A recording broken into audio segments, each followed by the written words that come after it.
تخيل معايا مستشار الأمن القومي الإسرائيلي نفسه، الراجل اللي ماسك كل أسرار تل أبيب، يوقع فريسة في شبكة معمولة بعقل المخابرات المصرية. مش فيلم ولا خيال، دي قصة حقيقية. القصة تبدأ في باريس 1957.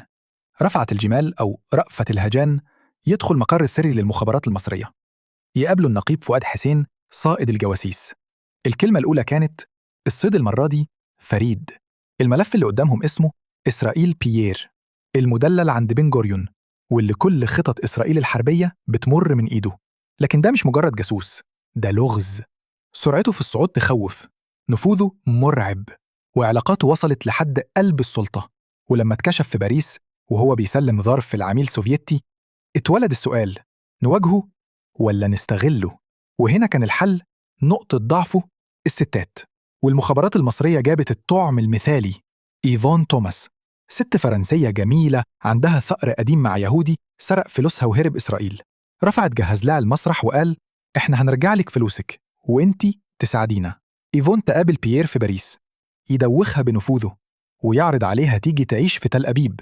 هناك شقة فخمة، فلوسها رجعت في 3 شهور، وبقى يزورها كل يوم، يشرب وينام. وهي في اللحظة دي بتصور خرائط ومستندات وأسرار إسرائيل. الأفلام تتسلم سراً في باريس، والمخابرات المصرية تجمع الذهب، ورجل إسرائيل الأقوى مش داري إنه بيتلعب بيه. مارس 1961، مكالمة واحدة كانت الكرت الأخير.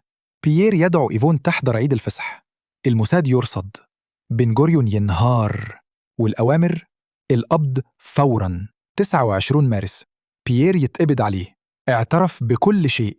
والصدمة الأكبر: إيفون نفسها تطلع عميلة للمخابرات المصرية. القصة دي مش بس عملية، دي درس للعالم كله، إن العقول المصرية لعبت الشطرنج مع إسرائيل، وانتهت اللعبة بكلمة واحدة: كش ملك.